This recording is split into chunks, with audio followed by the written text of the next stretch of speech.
This is Kelly from Watts the Obsession. Thanks for taking time to watch this video. Please click like and subscribe. Please be advised that this video will be discussing some facts and theories that are very difficult to hear. Viewer discretion is required. The Watts basement. Chris Watts' basement. It is a location that has been at the center of speculation by many for a number of reasons. I didn't know what was going on. Did you go down to the basement? I thought the basement door opened. Yeah, the door is open, but yeah. Something's upsetting us here.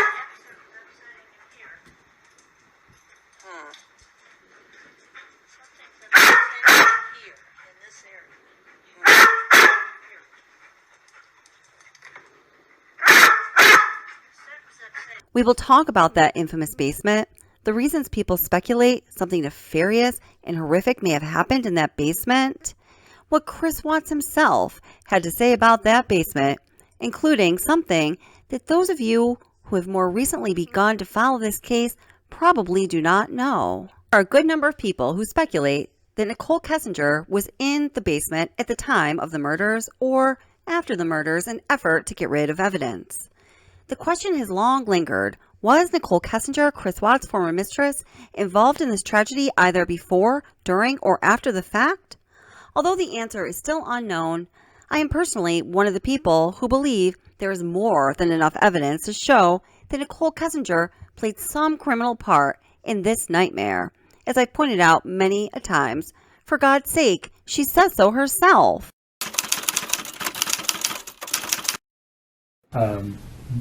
You had read some newspaper articles on the 13th and the 14th that regarded this case. You had also had a conversation with Chris at some point during the day on Monday.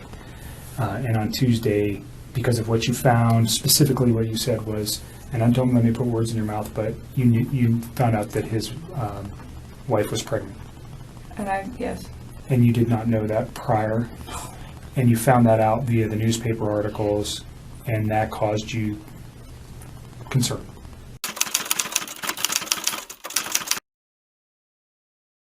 What did that cause you to do with your phone, though? Oh, what? When I deleted those? I was just kind of grossed out by him, to be honest with you. I was just like, I don't know what's going on right now, but you just lied to me, and I don't want to see this come over my phone anymore. So I removed it. It was the hurt that made me delete it, and then it was the lie that made me start questioning everything else he'd been telling me for the last few days. And that's when you decided to come forward? Yes. Okay. Although I believe that Nikole Kessniger should be charged with obstruction of justice and whatever charges are found to be legitimate after a proper and thorough investigation of this crime is done that includes an investigation into her role before, during, or after the murders, I am simply unsure if she was in the basement the night of August 12th and/or going into the early morning of August 13th when Shannan arrived home at 1:48 a.m. from her delayed flight back to Denver from Arizona. The hard evidence we have showing Nikole Kessniger was at or very near the Watts home during the time that matters is at 6:16 a.m. phone ping in Frederick, Colorado, placing her phone right near the house. Its location her phone had rarely registered ever, as far as we know. And as far as we know, it had never registered during the early morning hours. We also know the event immediately preceding the 6:16 a.m. ping, according to her phone records, is the end of the mysterious 111-minute phone call on Sunday evening, the evening before the murders that went from 9:28 p.m. to 11:19 p.m. The call that was significantly longer than any other call between Nikole Kessniger and Chris Watts, and it's also the call that is significantly longer than any other call that appears on her phone records for a period of 3 months. Must have been a big deal. It was a really long call. Now, please note this entire video is not going to be about Nichol Kessniger and asking the question, was she in the basement or not? This is just one of the pieces of the puzzle, one of the possibilities having to do with the Watts basement in the evening of August 12th, going into the early morning of August 13th, that has been posed by many people out there for a number of reasons, and we are going to go over exactly why that is. We're going to take a turn and talk about Sherilyn Cato's book, Letters from Christopher, and we're going to read some letters that Chris Watts actually sent this author, Sherilyn Cato. Now, I must say that Sherilyn Cato's books have come into question. People wonder, are they authentic? Some people say that a vast portion of one of her books was taken directly from the Discovery. People have questioned if the words that she says are from Chris Watts really are or not. So I'm just going to tell you this. We do know that Sherilyn Cato did talk to Chris Watts. She spoke with him over the phone and she visited him. We can tell this from the prisoner visitation logs and the list of people that Chris was allowing to visit him at Dodge Correctional Facility. Chris Watts himself also talked about the fact that he did speak with Sherilyn Cato. With that being said, aside from the letters that Christopher Watts wrote Sherilyn Cato, which is really great record of what was said, Sherilyn did not record the phone calls with Chris Watts. She did take notes during her phone calls or when she visited him at the prison, but still, much of what she tells us is very difficult to verify. The things that I like to focus on are the words from Chris Watts directly through his letters, and then things that can be corroborated by other pieces of evidence, facts, or things that we know to be true. Nikole Atkinson was Shannan's close friend. Shannan met Nikole Atkinson because when her mother, Sandy, and her father, Frank, lived in Colorado with Chris Watts, Bella, and, well, Shannan was pregnant with Cece. Her mother, Sandy, worked in a salon, and she worked with Nikole Atkinson. It is known that Shannan and Nikole Atkinson did not hit it off right away. They did not become friends right away. And when they did become friends was when Shannan convinced Nikole Atkinson to get involved with Thrive. After that happened, they became very close very quickly. It is Nikole Atkinson who became alarmed after she dropped Shannan off at her house at 1:48 a.m.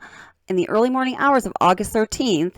She knew that Shannan had a mid-morning prenatal doctor's appointment. Hi, Cece. My name's Nikole, and I'm calling because I'm concerned about a friend of mine. I dropped her off at her house at 2 in the morning last night because we were out of town together, and we were on the way back from the airport, and she's having issues, and she's pregnant, and I haven't been able to get a hold of her this morning, and I've gone to her house, and her car's there, and stuff like that, but she won't answer the door, she won't answer phone calls, she won't answer text messages, and I'm just really, really concerned. And she had a doctor's appointment this morning, and she didn't go to it. And she also knew that the 13th was supposed to be Bella's first day of kindergarten. And he said that she went on a play date with her other two daughters, but like if she went on a play date, they're both in car seats. Why would she not take her car? Nikole Atkinson had just spent a long weekend with Shannan in Arizona for a Thrive business trip. And this was right after the 6 weeks that Shannan spent in North Carolina, when she started to watch her relationship unravel as her husband distanced himself from her dramatically. And it was over this past weekend when they were in Arizona that Shannan on Saturday night got the alert for the credit card that Chris used when he went out on his date with Nichol Kessniger to the Lazy Dog restaurant. And he said he had a beer and a salmon dinner, and the credit card was charged for a total that was much more than one beer and one salmon dinner would cost. After learning this information on that Arizona trip is when Shannan and her friends knew with some degree of certainty that Chris Watts was being unfaithful to Shannan. We were out of town for work, and we flew in last night. Our flight got delayed, and I dropped her off at her house at 2 in the morning. She's 15 weeks pregnant, and she wasn't feeling well over the weekend, and she was very distraught and out of the sorts because her and her husband are having issues. There are people, mostly YouTube channels, who have theorized that Nikole Atkinson did not in fact go home after she dropped Shannan off at 1:48 a.m. and she stayed the night in the Watts basement, and that she actually kind of knew what was really going on with Shannan, and this 911 call was staged, like she was part of the crime. Chris Watts has not implicated anyone else in this crime, and many believe, including myself, that his intense feelings for Nikole Kessniger would be enough reason for him to protect her, at least for now. But we know that Chris Watts was not in love with Nikole Atkinson. They weren't even particularly close. So let's take a look at what Nikole shared with the world about what Chris Watts had to say about Nikole Atkinson through his letters to Nikole. As far as Nikole Atkinson goes, I have nothing against her. She spent a lot of time with Shannan and knew that Shannan was upset at me and probably told her about the marital problems. When she didn't hear from Shannan the next day, she knew something was up, and she knew that Shannan always had her phone. Her actions at my house were out of a concerned friend who believed I had done something or caused my wife's depression over that weekend. She caused the police to come back a few minutes after they left to search my house and called up the news crews to come the day after. She was always nice to me, and when she came over, as I said, she was just a concerned friend. The YouTube issues I know nothing about. Nikole was a reserved woman that Shannan encouraged to put herself out and have her sell more thrive. Nikole wasn't as shy as people think, but she wasn't outgoing as Shannan was. And when it came to direct sales, Shannan was her teacher. So after being home for only 2 days from North Carolina, Shannan spent the early morning hours of the 10th to the late evening hours of the 12th with her friends in Arizona at a Lavelle conference. You can see from the text and discovery how upset and distraught Shannan truly was, and that her friends were trying to console her, including Nikole Atkinson. Great friends. We all want to have friends like that, like Nikole Atkinson. Now, although we don't necessarily believe everything that Chris Watts says, and it's wise to be reserved in taking everything that Nikole says at face value, in this case, what Chris Watts has to say in his letter to Sherilyn and what she tells the world about Chris Watts said about Nikole Atkinson aligns perfectly. Nikole Atkinson was not spending the night in the basement at the Watts house with knowledge of what happened the evening from the 12th to the 13th. She is just a good friend who is concerned about Shannan. Let's just move on from that. So I'm going to be reading you another part of Letters from Christopher, and I do want to warn you that we're going to start to approach the topics that I need to attach that trigger warning to, so to speak. This really is very difficult to hear content, and so if you know that might be upsetting to you, maybe it would be time to just step away, and you can think about if you want to watch this later, it's going to be available, but please don't, cause yourself anxiety or stress that you can't handle, because this kind of stuff does cause us anxiety and stress. It just does. So the beginning part of this letter just begins with some niceties and some small talk and reassuring Nikole of Chris's deep faith and pious devotion to the Lord, essentially, before he gets into some information about the investigation. He says, dayroom time is when we all can use the phone, watch TV, play cards, other games, and talk with each other. The rest of the night I spend reading or writing until I fall asleep, sometimes around 11 p.m. As you can see, I pray, read, and write a lot. My faith of the Lord is the steady, it's my stability. He gives me to spread his word, consumes most of my day, and I love it. The Lord's presence lets me rest in peace, knowing that his grace and love surround me. You say the canine dogs went crazy in one spot in the basement, and I can't think of a physical reason why. I went downstairs that morning to the basement to get some trash bags, but that's it. I know dogs can see, feel things humans can't, so maybe they felt the evil spirits that were in the house. That's the only reason I can come up with. why the dogs picked up anything in the basement. So here we hear a theme. It's a theme of evil, of possession, of energy lingering in the house or within Chris Watts himself that took over. Yesterday when you were talking, and again, this is before we kind of got to this moment today, you mentioned that we were talking, you said, I don't know where they are, and then you said something along the lines of, whatever happened to them, this act of pure evil. What does that mean? It's this the evil that I saw when I walked behind Shannan and she was on top of CC. And I felt evil for what I did to Shannan. Okay. Like at the end of the conversation, it was just like, that's what happened. I just wish I could have let go. Did it seem like it was that long? 2 to 4 minutes? How long did it seem for you? It almost kind of felt like it was longer almost, because it felt like time was standing still. It's kind of like I just saw my life just disappearing before my eyes, but it just like I couldn't let go. It was like somebody else, like if you picture somebody else around you, holding your hands, holding you, keep you from not letting You are go. seeing actual drive from Chris Watts' house to Survey 319. Oh, you're gonna have a little brother or sister? You think so? Fuck.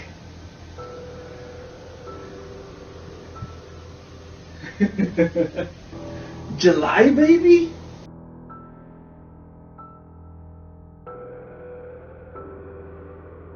Good girl, Bella. You're so sweet. Give her a kiss, Bella? Give her a kiss?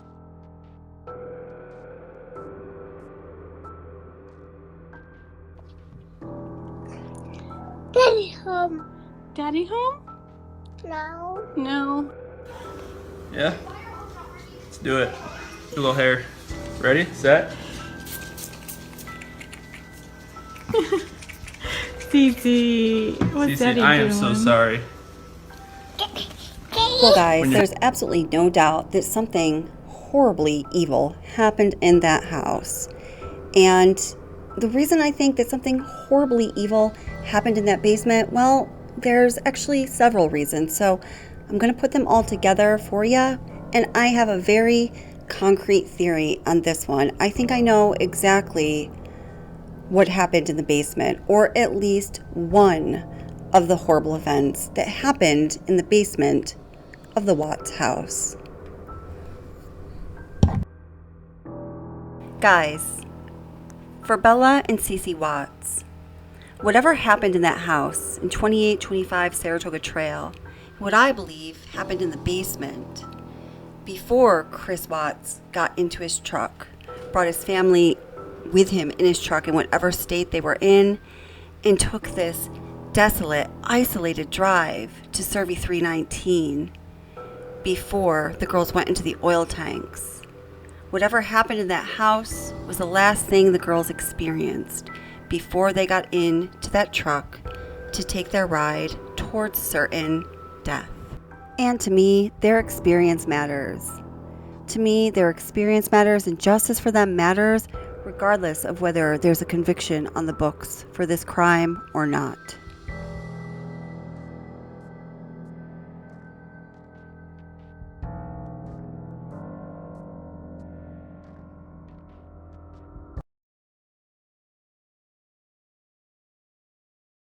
Something that cannot be ignored, and I thought about time and time again over the years, is Jane, the dog handler, and her dog Cody. Cody absolutely positively hid down in the Watts basement. That is for certain. The dog gives a clear indication, a signaling bark, ruff, ruff, pause, even space time, ruff, ruff, pause, even space time. This is one of the many signals that dogs will give when they're trying to communicate with their humans to say, hey, you trained me and you wanted me to tell you something, and here it is, let's talk, right? Now, it's a little bit confusing because another dog handler and dog come down after Cody and Jane leave, as you're going to see, and That dog does not hit on anything, shows interest for certain in the unmade bed, but other than that, certainly does not give any indications. Now, I had done some research on these two dogs way back when, and I picked it up again rather recently, and I finally figured out why the two dogs have a different opinion. First, let's watch Jane and her dog Cody down in the basement. Hey. Shine your light. Yep. That's interesting because immediately.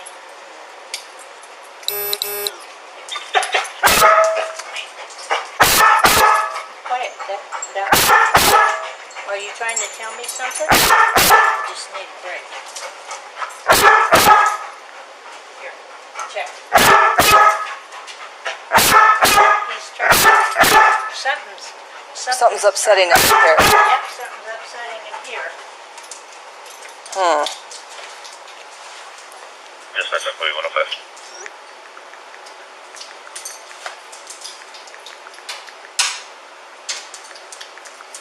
Time for you, Nikole. Cool. 105. You can attach me to that meet. I'll be on the same call. Something's upsetting him here, in this area. Here.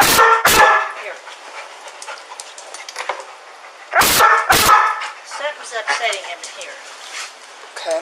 More than I know, because see, he's trying to tell me something. Money. I think Jeff or one of you should come in here down and So, here's a baby car seat. this bed is definitely not made. Stuff on hangers, coats. That intensity, see, he hasn't been that intensity. There's a dead wasp on the bed, but he has not been that intensity, yeah. there's a sleeping mask right here too. Huh? There's a sleeping mask right there too.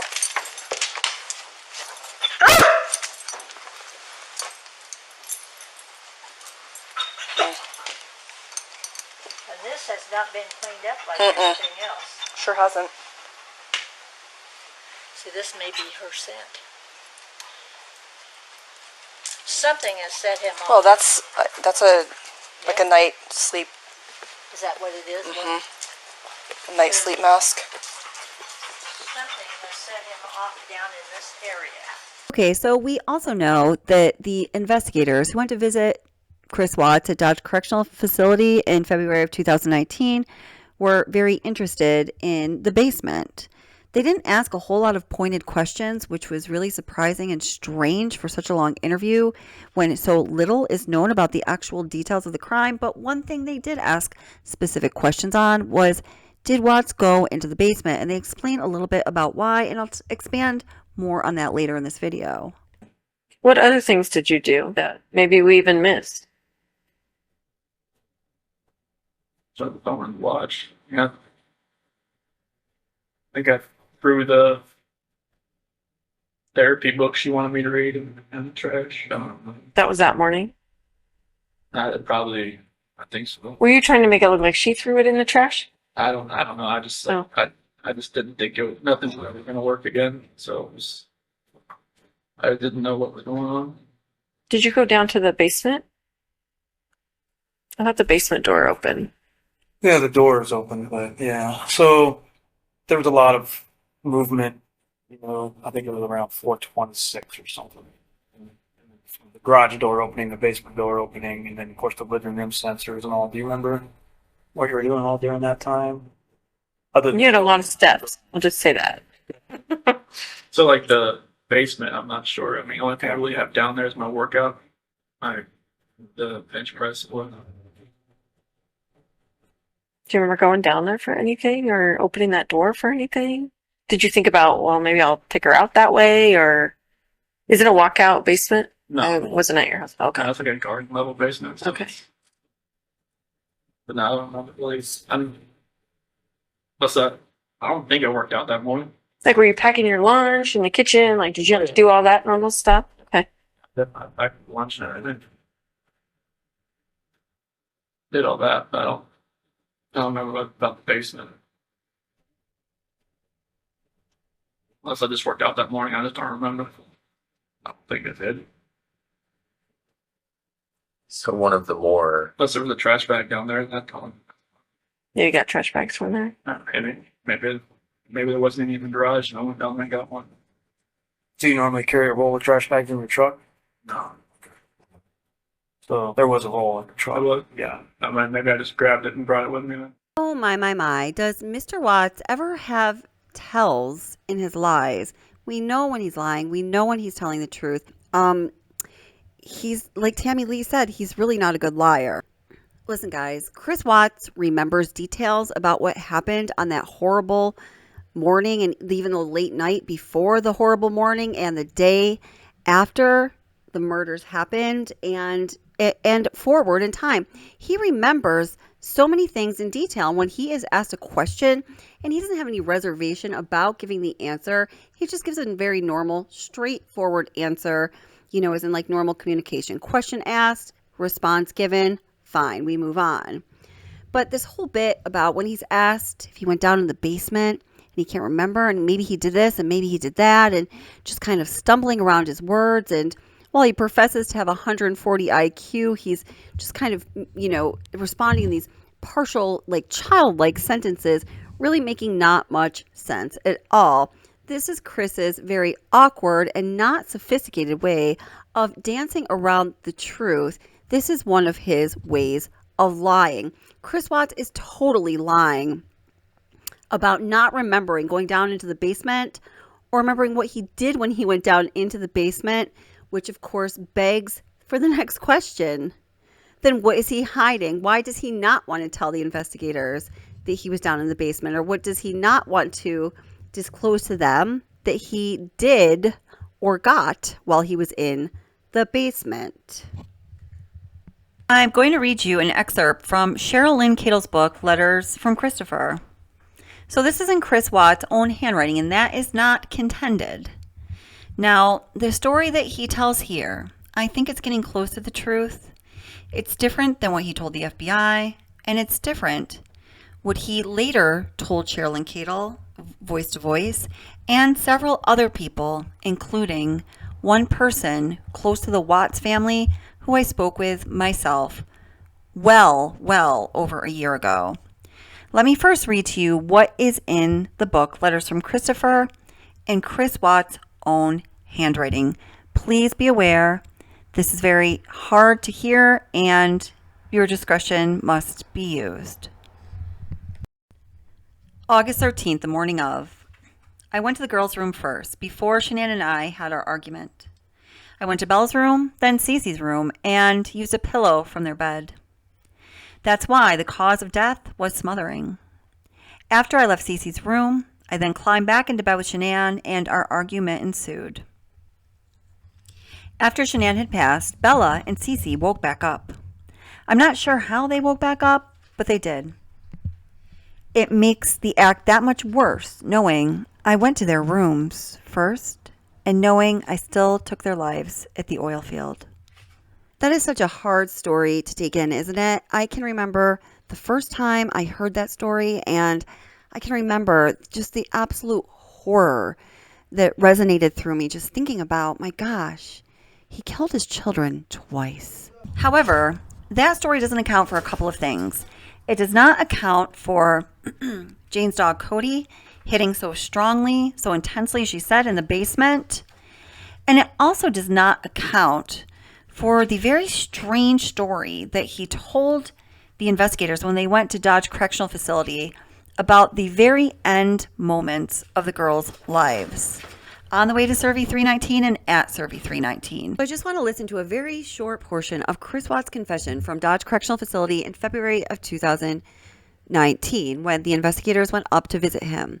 So there are kind of two parts to his confession about what happened to the girls before they broke for lunch, and he gave a certain set of details, and then after they returned from lunch and pressed for more details. So this is just kind of what he had to say about Bella and Cece each in short, in that period of time when he spoke before lunch. So what happened next? Bella came in the room. Is that what happened? Bella came in. What she said? Oh, why? Did she hear something? Is that what she did? Obviously, I think. Okay.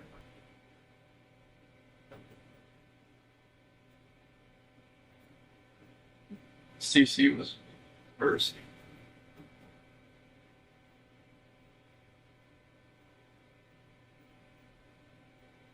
She did have a blanket. She had a blue blanket.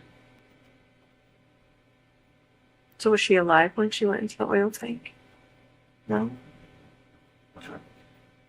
I put the blanket over her head. And that's how she passed. Good brief.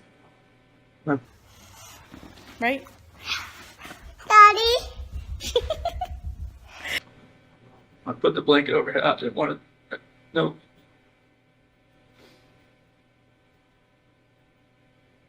I strangled her right there in the back seat. Okay.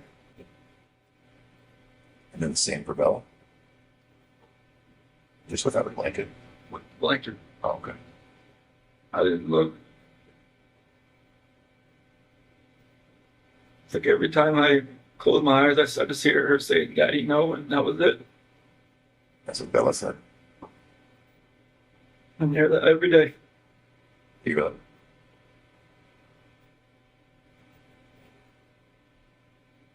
Okay, guys, so now we're going to listen to the portion of what he had to say to the investigators after they returned to the prison after the lunch break. I've just noticed that he only talks about Bella, even though Cece was his favorite child. He admits that. He doesn't mention Cece's name, but once or twice, and he talks about Bella a whole lot. Okay, go ahead and listen.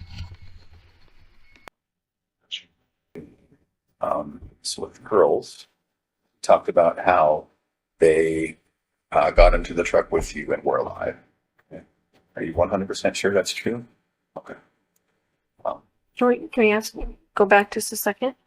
You talked about before that Bella walked in, though, to the bedroom. Can you tell us about that before you left? Yeah, it was. I was just getting the sheet off the bed, and she had walked in, and she had her little pink blanket with her. She's like, "What's wrong? What's wrong, mommy?" And where was Shannan at that point? Yeah, just pretty much on the bed, but she was face down. Wrapped in the sheet. What'd you say? It's like, she didn't feel good. That's when I tried to carry her downstairs. Shannan? Did you carry her like this? Did you drag her? How did you do it?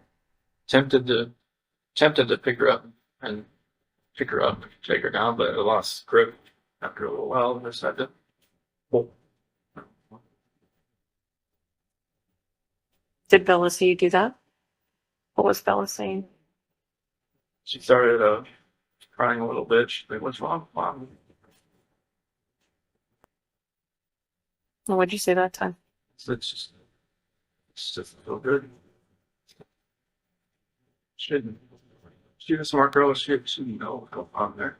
Mm-hmm. Did she ever touch Shannan? Try to wake her up or anything? No. She didn't want to see her or ask to see her or anything. And so that initial time, did she see you put Shannan in the truck? So she was kind of following you? Okay. So she followed you and you put Shannan in the truck. Yeah. And then what? I got Cece wasn't up yet. Right? She was just in her room. She was getting ready to get out of her bed. And then they were just walking around the house. I was put my lunchbox and stuff in the truck, and then grab the kids and put them in the bench sheet in the back. Okay. So Shannan, is she kind of on the floor in the back? And they're just on the bench. Okay. And both alive at that point. Okay. Is there any reason you would feel uncomfortable to tell me that they it's hard to see. Okay. And I believe you. I'm just I'm trying to make sure that I'm giving you all the opportunities to be comfortable enough to tell me exactly.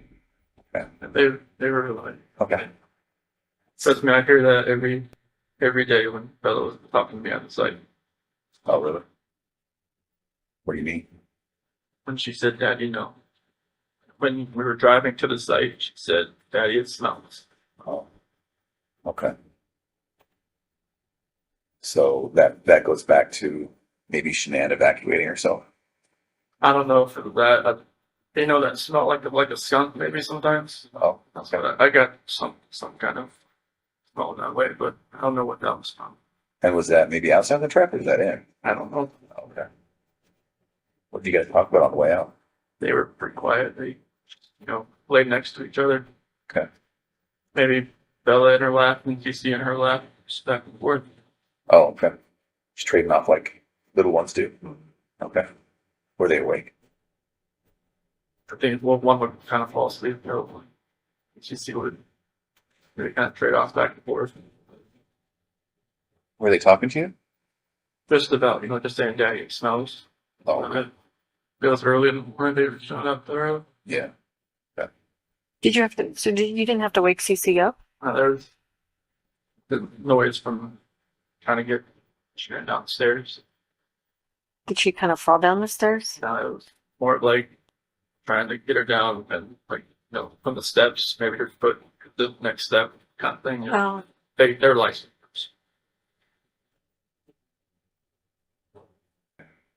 You mentioned Bella was first. Cece was first. Okay. Where exactly was she when it happened? In the back seat. Okay. Was she just right next to Bella? Mm-hmm. Okay. So once again, was it a hand over her face? Was it? It was a blanket over my hand. And then your hand. Okay. And then so that just stopped her from breathing type thing? Okay. Did she struggle at all? I don't think so, but I was blocking her face and my hand was right here. Oh, okay. Yeah. Okay. You had one hand here and one hand over her mouth? And we're just pushing her against the back of the seat type thing? Okay. What was Bella doing? Sitting there next to her. She didn't know what was going on. Okay. Could she see you? Okay. And then did that take a minute or two?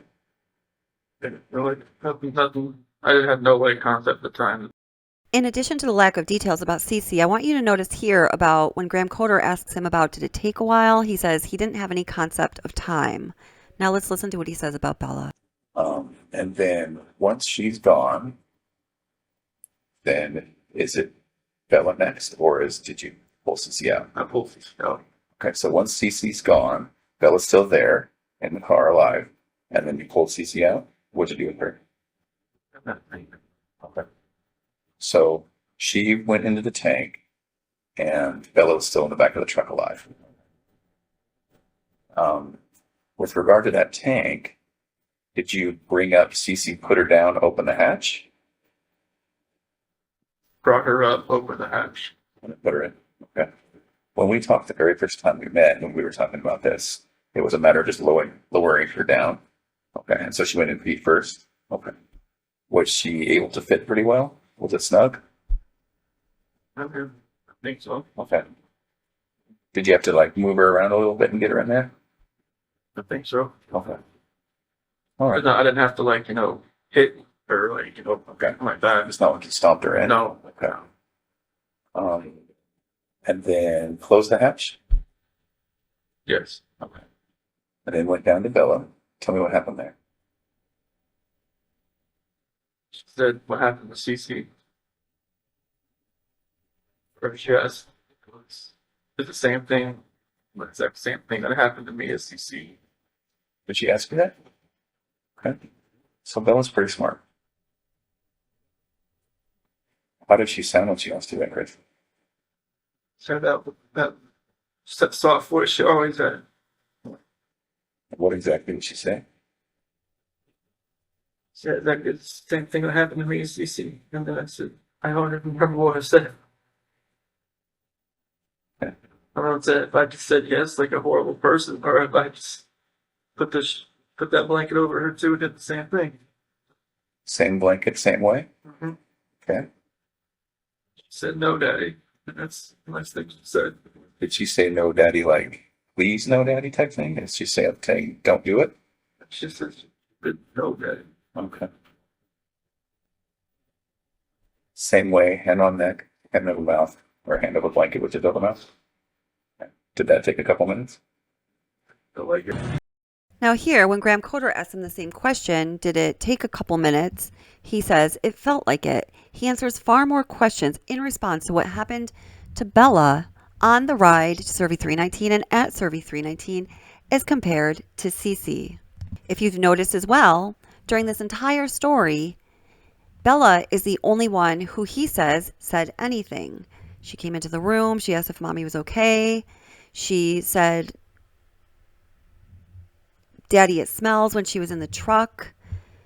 She asked if he was going to do the same thing to her as he did to Cece. And he doesn't mention that Cece said anything that entire time. Now, we all know that Cece was a bundle of energy and Bella was rather quiet. So this is kind of interesting, right? We also listened to a part where Tammy Lee asked him, well, what about Cece? And he said, oh, she was still in her room. She was just waking up. I don't know, man. Cece seemed to, wake up and jump right into life. It seems to me that the investigators had an idea that perhaps Cece was not actually alive on the ride to Survey 319, and then obviously, certainly not while he was at Survey 319.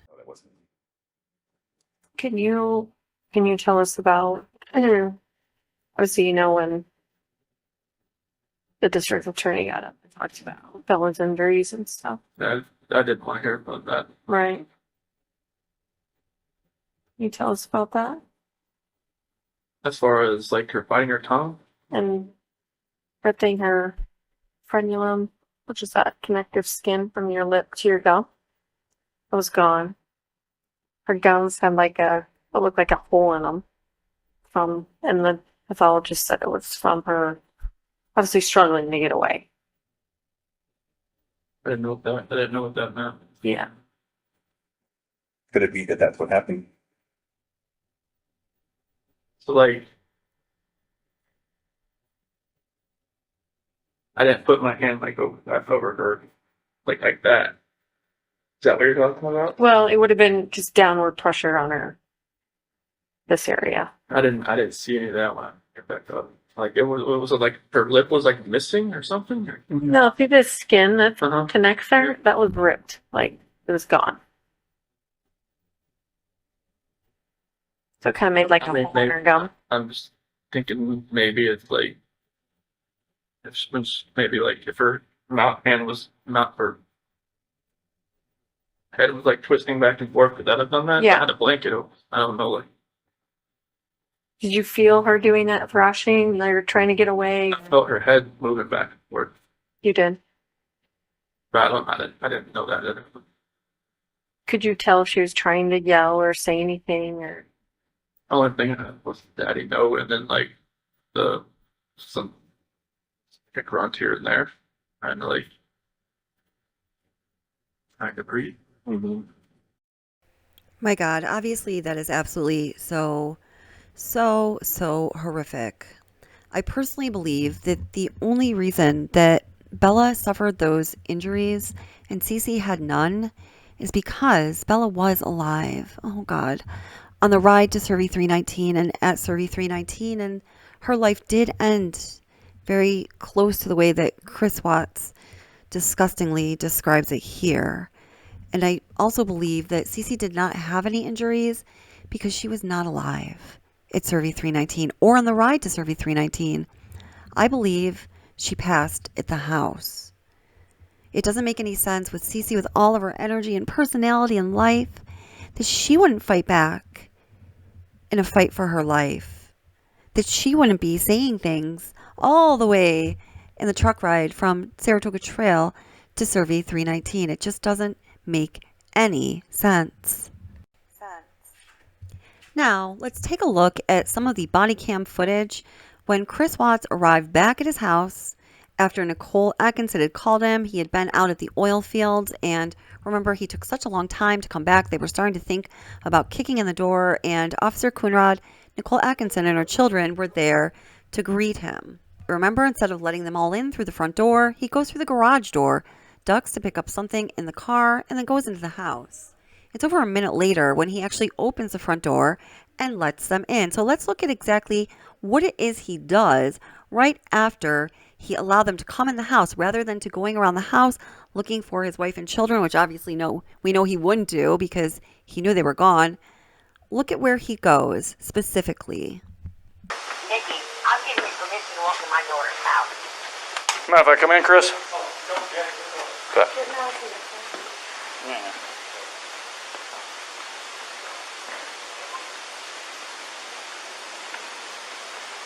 You checked upstairs? She's not there? I just want to make sure she's not passed out somewhere. Is she diabetic?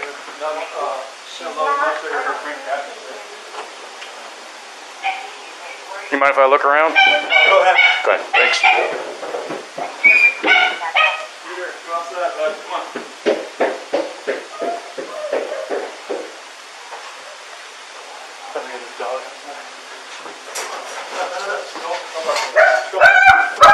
Oh, you're fine.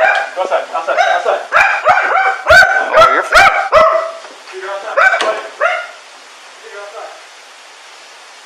So we see that he goes right downstairs in the basement to let Dieter presumably out of his cage. Now, this is a little strange to me because when the investigators asked him, what did you do? Why were you going down in the basement? Why didn't he tell them that, oh, well, and I had to put Dieter in the cage before I left to work for the day? I mean, could that be because, he's thinking, oh, man, if I went to work, but Shannan and the girls were still home, Dieter wouldn't be put in his cage? But then you think, well, why would he mind telling them at that point when he's already in prison because they know that he killed his family? So why wouldn't he just say, yeah, well, when I was down in the basement, one of the things I did, because I knew no one would be home, I put Dieter in the cage. That would have satisfied them partially, accounted for some of his time running around on the first floor and going down into the basement. But he didn't tell them that. And the second he walked into the house there with Officer Coonrod there, he goes down in the basement to let Dieter out. Well, maybe it would have made sense to keep Dieter in his cage since he'd been in his cage a whole lot while the family was away in North Carolina. But I wonder if he went downstairs into the basement to check to see if everything that he should have cleaned up down there or put away down there was in fact put away. A quick check while he's going down there to let Dieter out of the cage. Now, why would I think that? Again, really quickly to what it was Dave Baumhover and Tammy Lee said about the activity in the house and in the basement around that time when they were asking if he went into the basement. What other things did you do that maybe we even missed? Shut the phone and watch. Yeah. I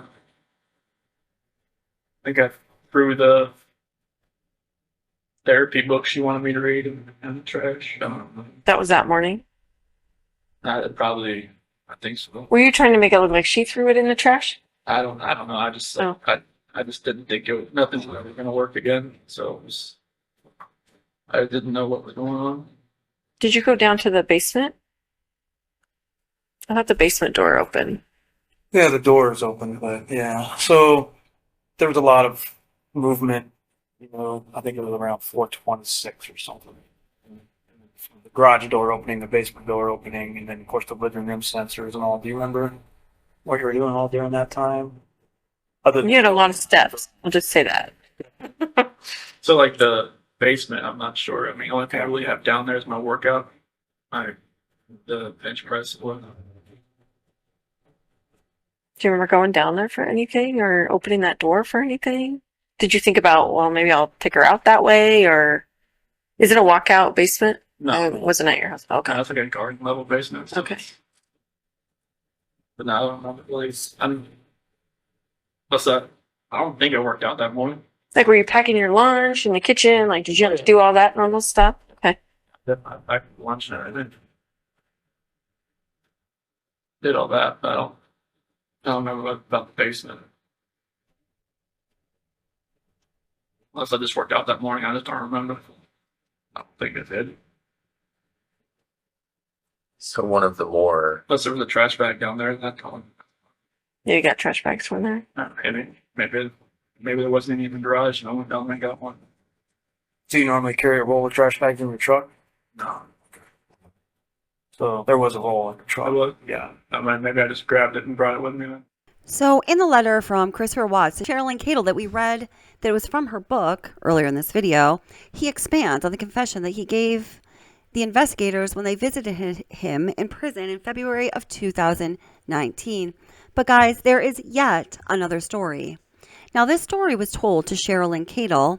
Cheryl and Cadle told this story, and some people did not believe her. But I do know this story was told from Chris Watts to at least 3 other people. One of those people I spoke with about 2 years ago. Now, why haven't I talked about it until now? When I talked to this person about the story that I'm going to tell you, and maybe you've heard it before, I just wasn't ready to talk about anything so horrific on my channel, and I didn't know if I ever would. Now, I don't have permission from this person at this point to disclose their name, but I have asked for that permission. And if they get back to me soon, I will, or at any time, I'll do a live stream so we can talk about it. And I actually would love to have them on. This person is close to the Watts family. So the story goes like this. Why did the dog Cody hit in the basement near the refrigerator? Well, according to Cheryl and Cadle and the person I spoke with, Chris Watts believes it is because when he did, yes, try to kill both of his beautiful girls while they were at home at 2825 Saratoga Trail, he did believe he was successful. He panicked and he wasn't sure what he was going to do with them. He took Cece first down into the basement. He tried to put Cece in the refrigerator and she did not fit. I guess at that point, he was thinking that he would come back for the family later. He knew that he had to be at work. He had made a commitment to do something early that morning at Survey 319, and he just was not sure what he was going to do with the girls. Cece would not fit in that refrigerator, so he put her in a large plastic tote near the refrigerator and was going to apparently leave her there for the day while he was at work. Now, the story that he told about the girls waking up seems to be very true about Bella. Apparently, according to him, what he told these 3 people plus Cheryl and Cadle is that Bella did wake up and she was fine, other than the fact that she was obviously horrified. Apparently, she had some marks and bruising on her face, but other than that, that sweet little angel was talking, as Chris Watts talked about, to several people, including the investigators at the prison, and she was walking about the house. Apparently, according to this story that he told Cheryl and Cadle and 3 other people, little Cece did, in fact, wake back up as far as regaining consciousness. However, after that, she never talked again. Now, when we look at Chris Watts' health data from the app on his phone, we can see that this is supporting the story that he is telling. And he said that all of this with Cece did happen right around 4:30 a.m., that same time that investigators were asking him about when they went to visit him at Dodge. We can see that right around 4:30 a.m., he took a whopping 1,500 steps in the house, apparently, and he also clocked 0.6 plus miles. 0.6 plus miles, that's over half a mile. That is a lot of steps and a lot of distance to cover while you're just walking around in your house. It seemed that, at that hour, right around 4:30 a.m., something went very wrong according to the plan that he had or was making up as he went along, and he had to scurry around his house to try to get things back in order, so to speak. Now, why is this horrible hardware information important? It's important because it gives us an idea of what really did or did not happen in that house and on that horrific morning. And another question is this the only thing that we know about what happened in that basement or in that house that has not yet been discovered officially, but those who have information behind the scenes, who have been following this case and doing their own research, might have? I think that there is more that we actually know about what happened in that basement and in that house on that horrible morning of August 13th and even the night before, the evening of August 12th. And we will be talking about that in the next video on this topic. I'm sorry this was so hard to hear, guys. Thank you so much for watching. I appreciate all of you. Please click like and subscribe. And may Shannan, Celeste, Bella, and Nico rest in eternal peace.